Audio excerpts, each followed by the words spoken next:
We are live on Facebook, and today our guest of honor is Dennis Richmond. Extremely bright young man. I'm proud to have him here because not just about today's episode, but also about all the things that it's been doing to better our community, to better our people, to educate and inform about what's going on. Welcome to Yonkers Voice, Dennis. Thank you so much for having me. I'm excited to be here. Dennis, today this is a month thing, this month, but today our show is about Black History Month. Mhm. Black History Month is America history, it's world history. We have contributed immensely to our civilization, to our world, to our race. Tell us, how do you see this? Sure.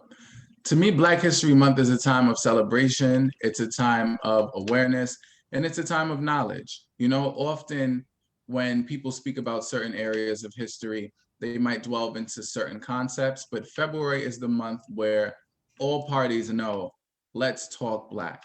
Even if we don't believe 100% what we're teaching or what we're saying, let's at least acknowledge the fact that there is Black history out there, and there are people who have contributed to the overall society in which we live. So I'm excited every Black History Month. I love it. But it's not just about America, right? It's something that I don't know the rest of the world if they celebrate, but if they don't, they should. So let's talk about the positive things that we have done to contribute to our civilization. What comes to mind, Dennis? It depends on how far back you'd like to go. We can look Let's go. at, within the last 10 years. Let's go as far as back as you would like to go and move forward as much as we can, okay? Because for us to understand Sure, the we can present, go all, for us to understand the present, we have to comprehend the past, where we came from. right. So let's Mhm. talk away, Ray. Go ahead. Sure. So when we talk about the African diaspora, when we talk about the African diaspora, we can go all the way back to ancient African kingdoms such as Ghana, Mali, and Songhai. We can talk about the Almoravids. We can talk about Mansa Musa's pilgrimage in the 1320s. We can talk about how Africa used to be called Al-Kebulon. We can work our way forward and talk about Imhotep, the father of medicine. We can talk about King Tutankhamun, Queen Nzinga. We can work our way all the way through Africa as we go through the 14, 15, and 1600s when we look at the experiences that have gone and taken place, such as the transatlantic slave trade. We can look at Africa globally and how she has descendants everywhere. In La República Dominicana, ya tú sabes, in Ghana and Nigeria, right here in America. We can look at people during the 1920s like the Honorable Marcus Messiah Garvey. We can look at the diaspora for America, such as Martin Luther King and Malcolm X. So it's important that we talk about Black history, but as you were alluding to, Ru, not just Black history 50 and 60 years ago, but starting it where it began and then teaching it up to now. Now, let's talk about the last 50 years, 50 to 75 years in America, Dennis. What have we contributed in United States of America? Sure. So I have an uncle, Uncle Johnny. Shout out to Uncle Johnny. He's my grandmother's last living sibling. So my dad's uncle. And Uncle Johnny's 80 years old. He won't mind me sharing his age. He was born in 1940. So when we look at Uncle Johnny's lifespan, right, from 1940 to now, we know that during the 1940s, that was the tail end. So we look at the last part of what we consider to be the Harlem Renaissance. We know that it was during that time, the Great Migration was still going on. So you had a plethora of Black people who were traveling from South Carolina, Georgia, North Carolina, and Virginia, those four states specifically, to New York, where they landed in Brooklyn and Greenburgh and in Yonkers. We know that we had civil rights acts that were passed during the 1950s and 1960s. We know that we saw a lot of civil cases and small cases throughout New York and larger cases in the country that took place to grant Black people their rights that they should have always had. We saw during the 1970s a cultural expression, a cultural explosion, when we saw people such as James Brown and Aretha Franklin rise to heights that were previously in other generations unimaginable. We saw the 1980s and 1990s when Black colleges, historically Black colleges and universities, HBCUs, had their rise, and it was another cultural experience. And we saw during the 2000s when technology came about. And that's when Black culture really went wild, because now everyone can share memes, videos, and pictures on social media. So it gets really interesting with social media. But those are pretty much the past 75 to 80 years.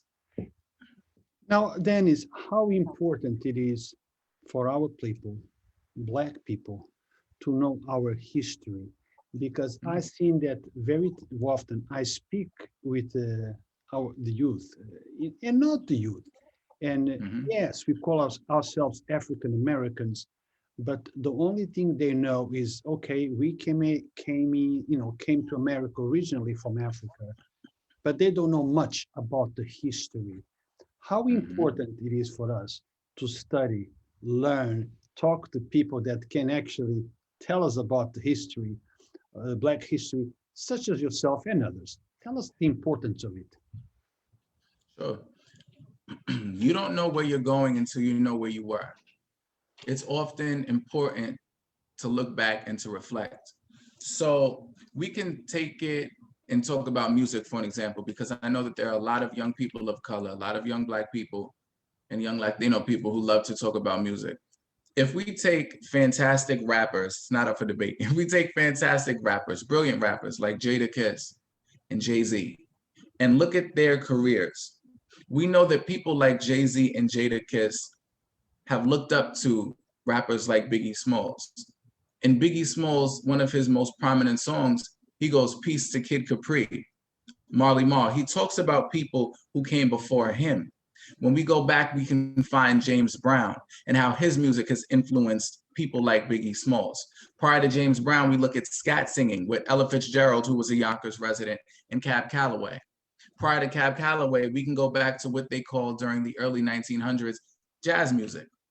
We know that jazz music has its roots deep down in places like New Orleans and Detroit, South Carolina, and the Geechee Gullah culture. So when we look back, it continuously goes back. Negro spirituals, slave songs, African drumming, it all goes back. So it's important to look back, because nothing that we do today in New York, in Yonkers, nothing that we do today is new. And even if it is new, we wouldn't have been able to do it had the people before us not laid a foundation. Right on. I couldn't have said it any better than you did. We need to understand the foundation. Foundation is extremely important, Dennis. I always tell people that the foundation of our education is the most important thing, just like when we build a house. It doesn't matter how beautiful that house is. If that foundation is not strong, that house can collapse at any wind, any natural disaster is going to come down. So foundation is the important thing. And for us, the foundation for us is our education and understanding of our culture. And when I say us, I talk about anybody. It doesn't matter what color covers your skin. Foundation and education is extremely important. What message? I know that you are a highly educated young man.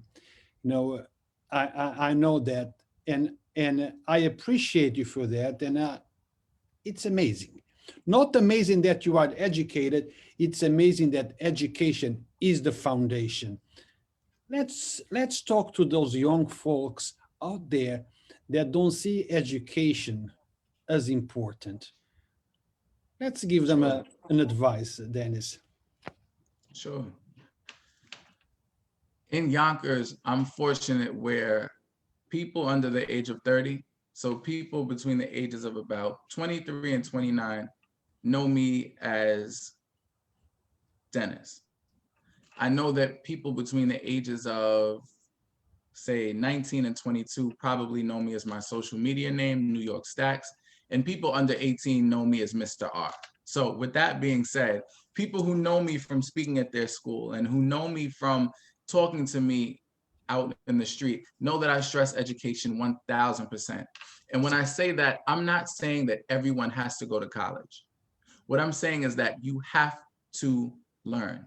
It doesn't matter if you want to be a rapper and you want to learn more about rapping, if you like to be a sports player and you like to learn more about sports, you always have to push yourself to learn, because you'll never be the best you can be until you have learned and mastered your craft. Prime example, you have people all the time who will say things like, yo, bro, I'm not going to hold you. I want to be a basketball player, bro. And that's beautiful, but you're good in Yonkers. Can you beat the kids in Mount Vernon? Can you play with the kids who are coming up in Brooklyn, in East Flatbush? Are you good enough to play in Southside Jamaica, Queens? You always need to push yourself to learn. You have a lot of people, yo, bro, like, nah, I want to do makeup. I want to be a makeup artist. I get it. And you're also a makeup artist in Westchester. Can you do makeup really good in Brooklyn? Can you take it to Harlem and do makeup? How do you feel about doing makeup in Staten Island?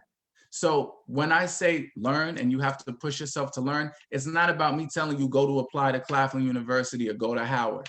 It's about working on what you want to do, even if that's becoming a carpenter or a plumber, an electrician, a school custodian. There's always more to learn. And speaking of being a school custodian, to which I have many in my family, my father was a school custodian. I'll say this: a new broom could sweep the floor, but an older broom knows where the dirt is. And I'll let people think about that one. I am going to think about that one. Now, Dennis, history is on the making.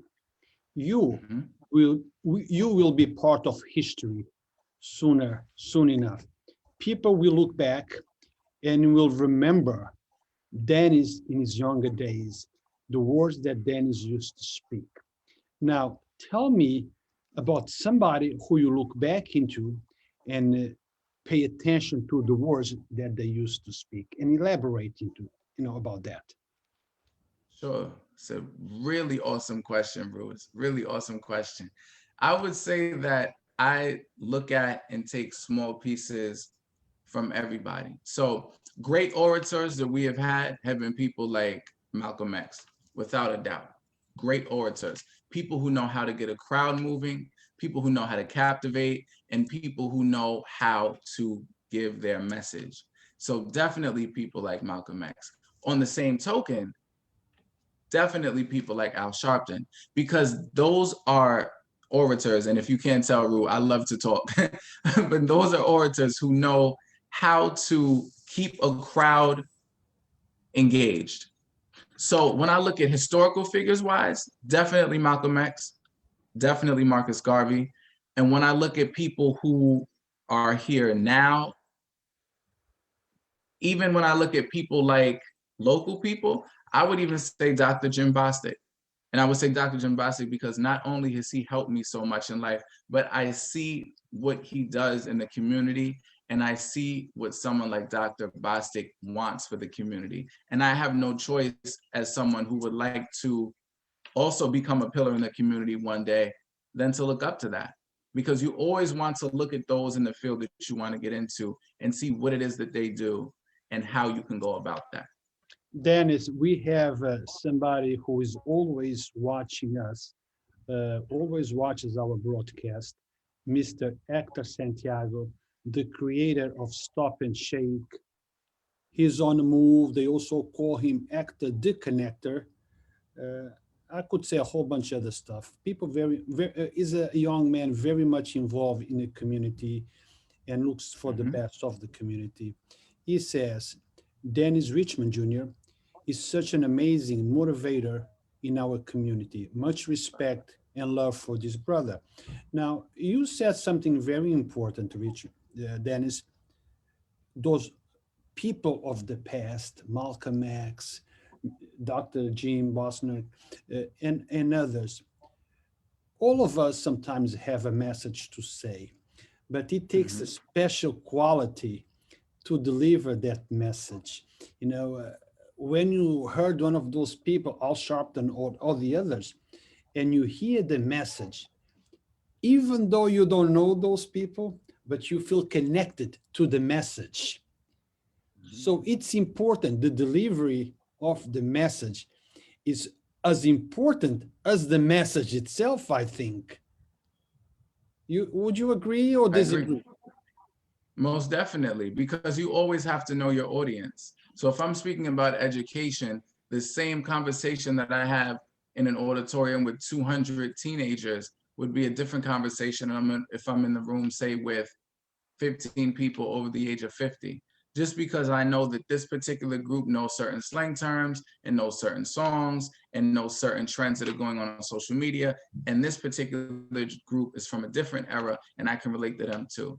And that's why education is important, because you always have to know your audience. Your message doesn't have to change, but your delivery, depending on who you're talking to, has to change. And that's what another beautiful thing we can talk about during Black History Month is code switching. You have a lot of people who will go outside and say, yo, for real, you got to keep it real, son. If you're not real to the streets, you're not real at all. You got to be real. And I get that 100%. But those same people would agree with me 1,000% when I say you always got to secure your bag. You always got to get that bag. You can't stop when it comes to chasing that bag. So with that, if you're in a meeting and you're in a business, there are certain things that you should say and should not say, in a certain way that you should look and should not look. Some people call that not being real. Some people call that not sticking to the streets. Some people might even call that selling out. But I call it knowing how to secure a bag. There's not any rapper you can probably name that has not spoken to a lawyer before or that does not have a lawyer. And the way that you keep people in your circle to support you is to know how to talk to people. So in other words, it's not just about what you're saying, it's about how you're saying it. It's about the context and how you say it, correct? Correct. It's important, and I tell young people that all the time as well, Dennis. It's important how you deliver your message. Sometimes your message could be great, but if the delivery method is wrong, your message gets lost in translation. Exactly. One of the biggest thing, real quick, and I love how on your platform, you never played one side against the other. When people were saying things about Barack Obama, you were right there. When people said things about Donald Trump, you were right there. You didn't say, okay, you're wrong, which is great. And I tell people all the time, you have to engage in dialogue. Don't be scared to talk to people who think differently than you. You have a whole group of people out there who say, because you like this person as a politician, or because you choose to date and marry this person, I can't talk to you. And then you automatically shut yourself off and close doors that could open up other doors for you. So it's always important to know not only what to say to people, but to respect people too. And that's a big thing that I don't see a lot of. I see a lot of people who rather show disrespect before respect. I'm 26, I'm old school. I'm gonna respect you first, just off the strength. And if you disrespect me, then so be it. But if I show you respect and you show me respect, then it's all love. Now, Dennis, why do you think that happened? Why do you think, and let me specify what I mean by my question. Why do some people think that the only way for their own points to come across is by disrespecting someone? Is it a lack of education? It's a lack of preparation? It's a lack of foundation? What is it? Because I talk to people all the time. I say, listen, the fact that we disagree with each other does not mean that we cannot talk with each other. I can present my point of view in a respectful way and hear your point of view in a respectful way. Disagreeing is healthy, but learn how to disagree. So why do you think that we have that problem? The biggest reason why we have a problem like that is really simple. People have had their own personal experiences in life that they use to channel energy in which they navigate the world. So I was born a Black child in Yonkers, New York. I wasn't born in Harlem. I wasn't born in Queens. I was born and raised in Yonkers. So just from that, being Black in Yonkers and raised is different than being Black and raised in Bed-Stuy or being Black and raised on 135th Street. Completely different. And then the fact, Dennis, I'm sorry, let me just interject a little bit there. I'm Sure. a black guy. I consider myself a black man. I was born and raised in Africa. That's where I come from. And being born and raised in Africa as a black person is different than being born and raised in, in America as a black person. So I connect with what you're saying. Mhm. So And with that, thank you, Ru. And with that, your experience is different than mine, but there's a bunch of people out there who will say black men and then group us all together. So because of those individual experiences that we've had that were different, that's what we use to navigate the world. So if somebody says something like, this is the best politician, or this is the best business, growing up the way that I grew up, in the world that I grew up, I might say, I don't particularly like that politician because I don't think that they support what I believe, which is A, B, C, and D. So it's a matter of being on two different sides and coming to meet in the middle. So more to your point, why do people disagree? It's because people feel confident in their beliefs. You know, it's the same with religion. People are confident in what they believe. And when we can create space to say, I'm different and you're different, but we both agree on this, that, and the third, then that's what we'll do. I had an internship back in 2016 and I was in Washington, D.C.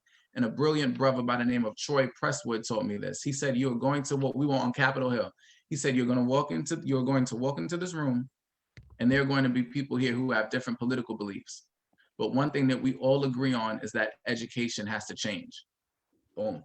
That was it for me. I realized at that moment, okay, we can disagree, but let's find one thing that we all agree on and let's go with that. And that's why the Black Lives Matter movements that took place a few months ago was so important, because everybody from different genders, from different socioeconomic backgrounds, from different cultures realized this is the issue. Let's tackle that issue together. And when you do that, you can't be stopped. now, since we are celebrating Black, History Month, let's go back to history, and we're going to keep bouncing back and forth because look, you are young, but you are a fountain of knowledge. Okay, and I can just imagine when you reach my age. Okay, you will be a guy that will be a pleasure. Okay, to speak with, to pick your brain, and guess what? When I see that like 20, 30 years from now, I'm going to tell people I interviewed him first. Right, I'll be in my 40s. I'll be in my 40s and you'll be about 55, 56. Hey, I love you already, brother. I love you already. What about people in Yonkers that are part of our history, that have done things that are worth talking about it? People that we should appreciate. And very often, Dennis, I see people that we should appreciate, people that are done and are doing great things in Yonkers and Westchester County and New York State and, all over. But we don't talk enough about them. They don't get that spotlight. And I tell people all the time, listen, if I do something good, I want to talk about it because I want to be contagious of good. I want to be contagious of love. I want to share. Maybe whatever I do, I can help two people. But if I can motivate you to do some good, maybe we can help four. And if we go around and do the same, maybe we can help six. So let's talk about those that have changed society for the best. Who comes to your mind? We already spoke about Malcolm X, Al Sharpton, and others. But let's talk about others. Let's shine the light on these other folks. Sure. So when we look at Yonkers and places around Yonkers, people who come to mind without a doubt for me, and I'll start locally in Yonkers and make it really quick and brief and then branch out, but definitely Black women. Malcolm X has said that the most disrespected person in America is a Black woman. The most neglected person in America is the Black woman. So speaking about Black women and women of color, council members Shanae Williams, council members like Tasha Diaz, and council members like Corazon Pineda Isaac are three wonderful women who deserve to get their roses while they're still here, given the fact that they're in the positions of power that they are in, and they do a damn good job every time. every time. And though politically people might say, oh, well, I'm not a Democrat, or I don't like this, I don't like that, you have to at least be able to say, you know what? These are sisters who have enough strength to weather whatever storm and still move forward. So definitely those three. As I said before, Doc, go ahead. I need to add a couple people to that list. Okay, Let's do it. if you don't mind. Sure. Judge Very Shackle, Yes. Judge Karen Yes. Best. Okay, Yes. two amazing ladies, and we need to speak about them. They are the Yes. motivation to many young ladies out there. Okay, That's that right. look at them as a motivation. I want to be just like them. But we need to talk about and be realistic of the whole thing. For you to be just like them, the judges, and the councilwoman Tasha Diaz, Shanae Williams, Corazon Pineda Isaac, and others around our city and county, we have to remember about that very important factor that we just spoke about a little while ago, education. We don't Right. all have to have a college degree, but we have to have a certain type of education. And education comes in different ways. I might not have a college degree, but I might be a very well educated. And history has shown us that that is true. There is lots of Right. Black men and women, highly educated, but did not know how to read and write. Yes? No, it's most definitely true. I agree. And real quick, because Ru, you know, we could do a whole interview on this, but without a doubt, definitely people like Maddie Walker, who are all, you know, who's always open to doing community events, photographers like Justice Jenna, you know, makeup artists like Sammy Williams, Senator Andrea Stewart Cousins, without a Correct. doubt. You know, so yes, talking about men, and if I forgot any sisters, please, please, please don't kill me. Shaniqua Benitez too, because what you're doing with art is fantastic. But definitely men, you know, people like Legislator Johnson, you know, who's always on front line. And what I always tell people is, because Ru, you know, I talk a lot, there are people out there who are fighting battles that we see, but a lot of battles behind closed doors that we will never see and never know about. So it's important that, yes, all of those people get their roses while they can still smell them. Well, let me also mention another lady. And like you said, there is lots of people that they work behind the scenes. And nevertheless, they are as important as those in the front of the scene. Okay, Keisha Skipper is also Yes, you know, yes. an amazing lady, interested in the community. And the other day, she made the correction because we've been talking about possible interviews. And I said, you know, Keisha, you understand more about politics than I. And I said, in a matter of fact, I don't like politics. She said, no, no, no, no. Let me make a correction here, Ru. I don't like politics. I like governance. Okay. There is a big difference between politics and governance. And I said, you are right. You are right. But we need to actually talk about the difference between one and the other. So we need to educate and inform the people what is governance and what is politics. It's a huge difference. Right. Two quick more, because Ru, you know, we can keep going. Definitely Sister to Sister International, Cheryl Brennan, because Cheryl Brennan has been at it for a long time. And Vinnie Bagwell, the artist, because she is doing her thing sculpting. So I'm telling you, Ru, we can do it all day. Shout out to the sisters, because we can do it all day. You know, that's the problem. And that's why sometimes I don't like to mention names, because look, Dennis, we have many outstanding women. Yes, we have much outstanding talent in Yonkers, but sometimes you don't remember them all, not because they're any less important than the others. They are sometimes as important or more, okay, as the others. So I don't want to minimize anybody's, you know, importance here. Sometimes we just forget, like the Senator Andrea Stewart, an amazing woman, somebody that could be a motivation for many people, regardless of the color of your skin. Just because, you know, just the fact that you are a woman and have achieved such a height, it's an amazing thing. But if you are Black and you achieve those that status, it's also amazing because we know the difficulties just because of the color of your skin. Right. Who is the most amazing Black person, not amazing, but important, somebody who actually have impacted you deeply in United States, somebody that really have changed, okay, how we are seen, somebody who has fought for the things that today we appreciate. Who comes to your mind? Living Besides the ones you or just mentioned. living or not living? No, not necessarily living, because there is lots of people that are no longer among us, but the Right. words that they spoke still changes those who are walking among us. hmm So personally, for me, I'm gonna say a name that many people might not have heard before, and that's my great-great-grandfather, John Sherman Merritt. And the reason being, to make it really quick, is that he was born in 1889 and he died in 1921. He died at 31 years old because he worked himself to death.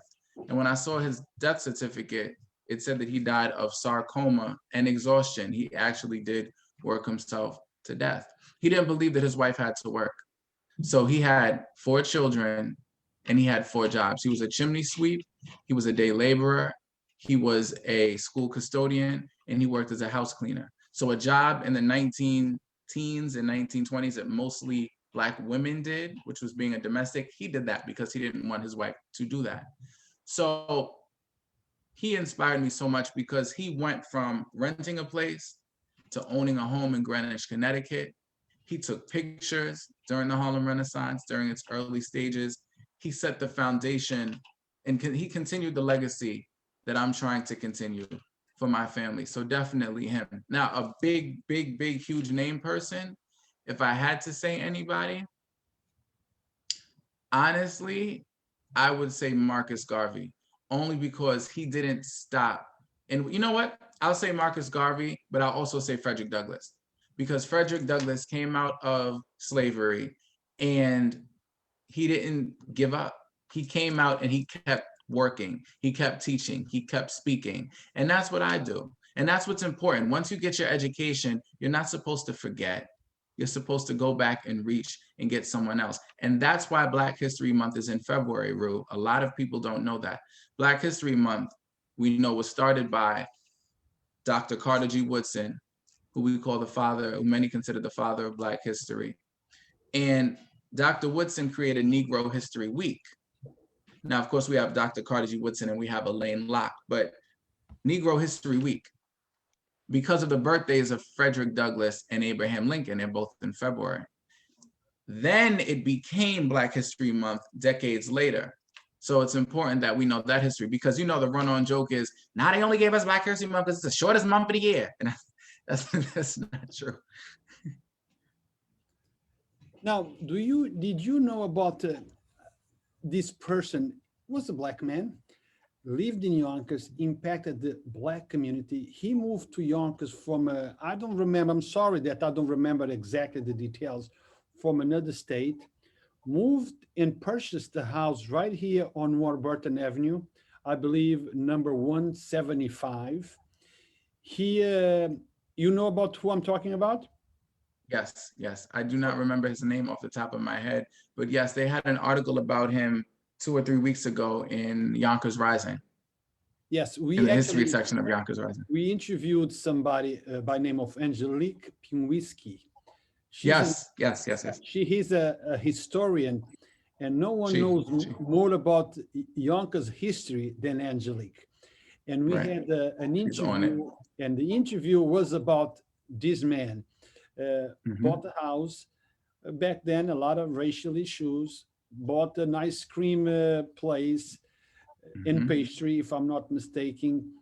It grew. Then he opened another place in New York City. He used to deliver things himself.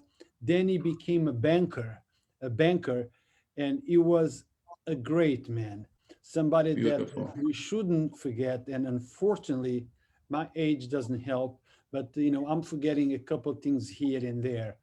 But I will bring up his name. I will check and post on here. Awesome. And what about others, people that have made a difference in Yonkers, people that Sure. have changed things? Do you know anyone that you want to talk about, Dennis? Most definitely. It depends on how far back you go. When we look at people who are, so again, let's start off now and then let's go back. So Dr. Bostic, Dr. Jim Bostic, the executive director of the Nepean Community Center. I remember when I was younger, you would have, and I didn't go because anybody who knows me can tell you I'm terrible at sports with a capital T, period, terrible. But they used to have something called midnight basketball. And that's when people from all of these different neighborhoods would come out from Yonkers and all around Yonkers and would come to the Nepean Community Center and would have midnight basketball. They would play ball. So definitely Dr. Bostic, Jada Kiss, Sheik Luch, and Jada Kiss, Sheik Luch, and Styles P from the rap group The Lox, and DMX and Mary J. Blige. We could put them all in there because they helped put Yonkers on the map in spaces that it was never spoken about before.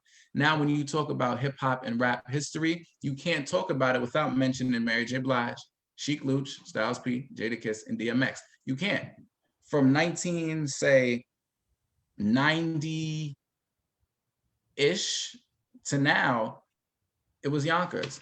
And I remember that when I was little. I remember the Black History parades that they would have from the Yonkers African American Heritage Committee and the NAACP that would start somewhere near the pier and then end in Trevor Park. I remember those Trevor Park days. This is old Yonkers. Rue, I know some people are going to feel nostalgic, but I'm going back in time. So 1990s Yonkers, they remember early 2000s Yonkers. They remember Trevor Park. When you would have a pet that would die, you were buried in Trevor Park. They remember those Trevor Park days. They remember when people represented and repped where they're from. Now I'm from Highland, I'm from Woburn. Now I'm from Locust, I'm old Yonkers. Take it back to the 80s, 70s, and 60s, when even though things in Yonkers were a bit, were segregated, you had large Black families that were here in Yonkers. Like you had the Davis family and another sister, Donna Davis, fantastic photographer. But you had the Davis family that was here in Yonkers and all of what they were doing. So when you go back in time to the 50s, 40s, and 30s, you had people like Ella Fitzgerald, who was living in Yonkers, who was changing music. She was the face of Black music once upon a time. And she was scat singing, and she lived right here in Yonkers. Right here in Yonkers. A lot of people don't know that her statue is the statue that's right there by the Metro North Station. There's a Yonkers Riverfront Library, there's Chase Bank, and then there's her statue right in the middle of the two. So like I always say, it depends on how far back we go. But Ella Fitzgerald, without a doubt, Jada Kiss, Sheik Luch, Styles P, DMX, Mary J. Blige, and definitely Dr. Jim Bostic. And I would even say all of the young adults who I don't know the names of, who were putting all of these marches together during these past few months, because they were phenomenal. They're on it more than me. I'm almost 30, Ruth. They're on it more than me. Now, in regards to the statue that you just mentioned, Gerald in Gary Square, guys, remember that statue represents something. It was about a few months ago, I was talking to Vinnie Bagwell. She was extremely upset because people were vandalizing the statue. Guys, let's respect our history. If you see somebody doing it, I'm not saying go and start a confrontation, but kindly ask, please don't. Let's keep our history alive. Let's be proud of our history. Now, Right. Dennis, just before we go further, let me ask our audience that this is the type of interviews that we would appreciate if you would share it. Positive stories. Right. This is what we want to go viral. Okay, please share. Let people know. Talk about Dennis. This is a good example, a good motivation for us to look up to, especially the youth. Okay, those that are too old, well, it might be a little bit hard for me to go back and follow Dennis, but I listen to what he has to say. So please share this. This is the positive things that need to be shared. This is the thing that we would appreciate it if you make it go viral, not just because of Yonkers voice, but because of the message. The message needs to be heard. We need to put spotlight on those that are engaged in making our community better. Dennis, but sometimes it's the community that is a little bit reluctant. I don't understand why, but to come on media and talk about the positive things. Look, we had a fire on one Glenwood about a month ago or so, and lots of people lost everything. There was two or Right. three young black men that were doing an extremely positive thing that I was very proud of what they were doing. They were collecting clothes, food for those that Beautiful. lost everything and needed something. I wanted to interview them because look, if it was something negative that two or Hmm. three black men did it, it would be all over the Hmm. news. But because it Right. was something positive, it did not make the news. Nobody knew much about it besides I and some other people that were there on site. We wanted to put the spotlight on them. They didn't want to. Okay. What you have to say to those that don't want the spotlight on them when something good goes on? Shouldn't we be shining and showing, look, we are positive. We also do good things. We also have good talent in Yonkers. We are so making things happening in Yonkers. What is your take on that, Dennis? A few years ago, I had a conversation with my niece about the state of hip hop and rap culture. And I had said to her, we need more positive music and, we need more conscious music and all this, that, and the third. I was going through a really conscious phase in my life of Black consciousness, of really Black consciousness. I was going through a phase of Black consciousness in my life. And she had said to me, but who's going to dance to that? And I had thought, and it was so true. So I say that because often, we want positive things in the media, but people love drama. Drama sells, negativity sells. And that's what people like to see. A big thing that people loved to see with President Trump wasn't, even those who didn't support him, wasn't so much the politics side. It was how much a lot of people would argue that he might not have been too political. And that's what people loved. Or did you see what he said? Or did you hear this? Or did you hear that? And it's the same with social media. People love sharing negativity. Fights, people love sharing negativity. Arguments, people love sharing negativity. Disagreements. I remember going back in time in Yonkers through Black History Month. When I was in high school, once upon a time in middle school, they used to have pages. I'm not going to say the name of these pages, but those who know, they used to have MySpace pages and Facebook pages about it. And they would expose young women and expose young men and say they were doing all of these scandalous things. And these pages would go from 0 to 5,000 friends on Facebook in no time. Everybody was on MySpace looking at these pages to see who was there from what school. She went to Lincoln, yo, she went to Riverside, now yo, she went to Gordon. So to answer your question, Ru, the answer is because positivity doesn't sell as much. Feel-good stories don't move as much as opposed to some drama. It's beautiful that you have 5 young women who are working together to make sure that people recycle in Westchester. But did you see Kiki and them fighting down the block? So it depends on what sells. Don't I know that, Dennis? Don't I know that? I post a video of something negative that happened on the block, and within minutes, I have 6,000, 10,000 views.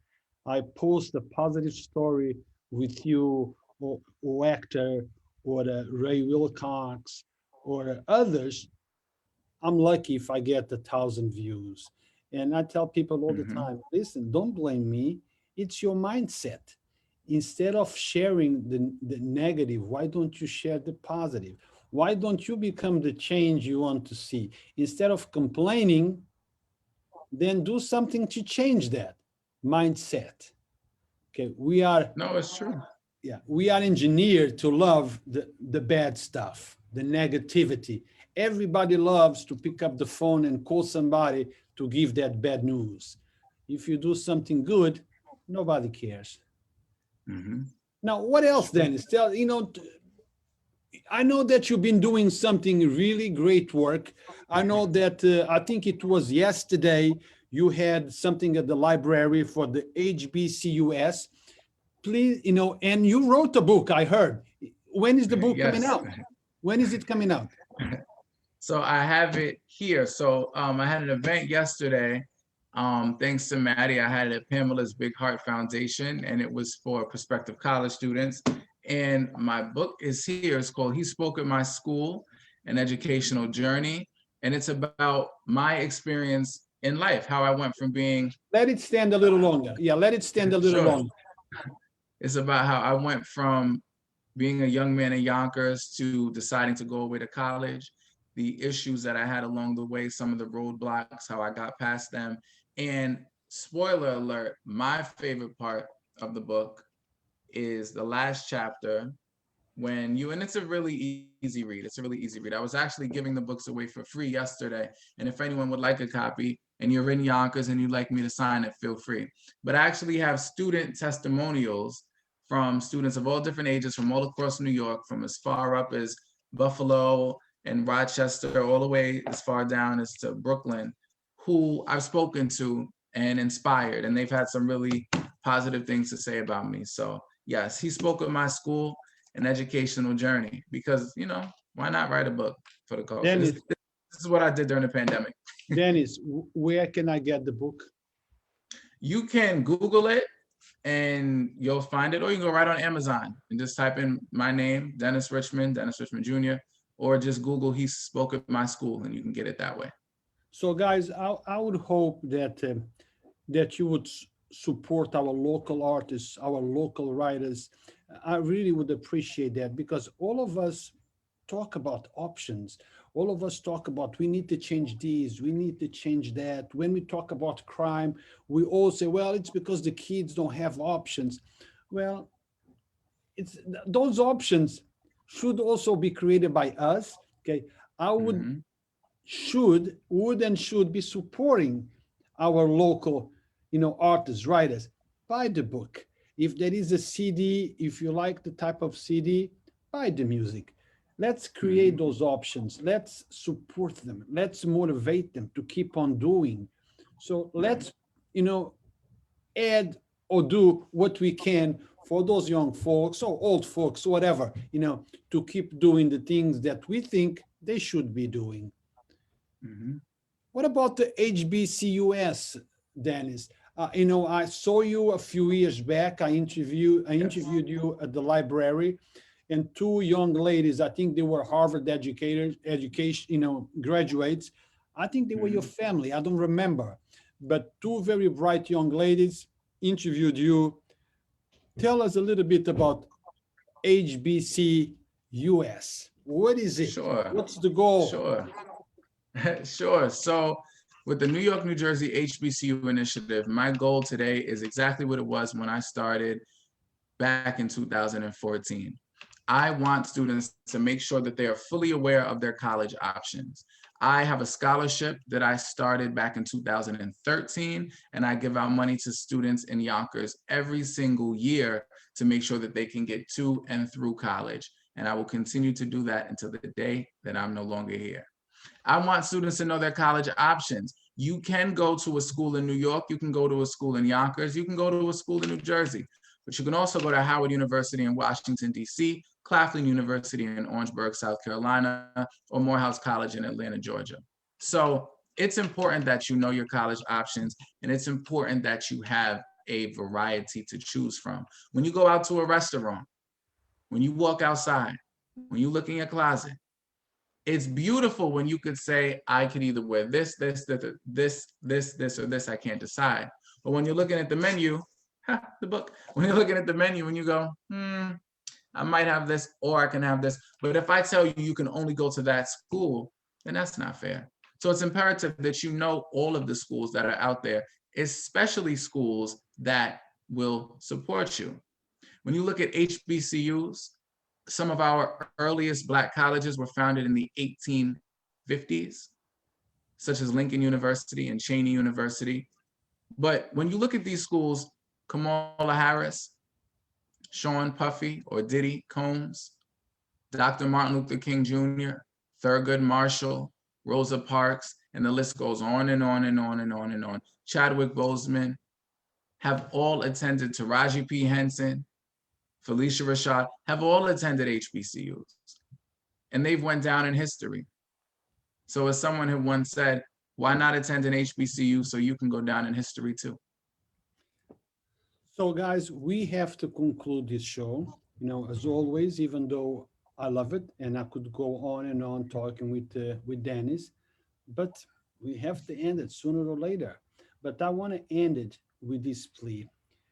If you are out there and you need a platform to speak, if you have an important issue that you want to talk about, if you do something that helps the community one way or the other in a positive manner, if you are an artist, a writer, a poet, a sculptor, or whatever you do, and you need a platform that will expose the good things that you do, please reach out to us, yv.support@yonkersvoice.com.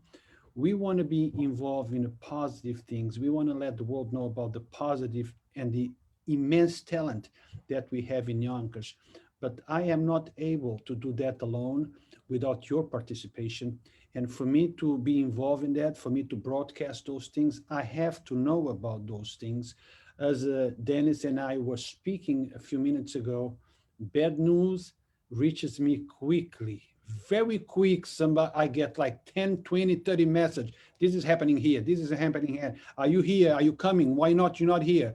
Well, I want that same energy to the positive stuff. I would love that people would feel compelled to contact me when something positive is happening. Now, without saying, I cannot be at every single place. As you guys know, I am mostly the person that goes from here to there, and the day only has a certain amount of hours, so I cannot, fulfill everything that I really want to do. But if you give me a date in advance, then I can make sure that I am there. If you call me an hour before the event, chances are I cannot make there. So it's up to you. Please contact us, okay? And so we can work and give you a complete, broadcast of what happens in our town, the good, the bad, the so-so, the politics. Actually, Dennis might be working with us, once here and there, writing articles, things that he feels are important. Okay, we are working on it yet, but we have a path for the future. I don't want you, well, Yonkers Voice was never my voice. Yonkers Voice is your voice. We just picked up the name Yonkers Voice because it was created in our city, in Yonkers. But Yonkers is about you. This is the place where your voice can be heard. This is the place where whatever you do can be seen, and we can move forward in a bright way. Yes, we're going to have the balance, the good, the bad, the so-so, but that's life. Okay. Dennis, I'm going to give you the opportunity to close this broadcast for today. Sure, thank you, Ru. And on that note, no matter what it is that you do in life, no matter how old you are, no matter how young you are, remember that as long as you work hard, you can achieve whatever it is that you'd like. And don't let anybody outwork you. I tell people all the time, I might not be the best looking, I'm not the cutest, I'm not the smartest, I'm not the best dressed, I don't speak the best, but I can't be and I won't be outworked, period. Now, like I always tell people, go out there and handle your BI, you heard? Or in other words, continue to work hard, continue to strive for excellence, and make sure that if you're not subscribed on YouTube to Yonkers Voice, you subscribe, like and share this video. If you're on Facebook, love this video for the culture. And Ru, all I can say is thank you. Dennis, thank you to you. Thank you to you to make yourself available. And as you know, and we have spoken many times, anytime you need our platform to talk about things you feel are important, things that can help our community, things that can help our youth, call me. Thank I'm you. a phone call away, okay, and just give me a few days in advance. We will schedule and we will make it happen. Thank you once again. Thank you. And thank you everyone for watching. And don't forget, share the positive, share the message, share the things that can make us change for the best and in a positive way. Until next time, thank you again, guys. Thank you.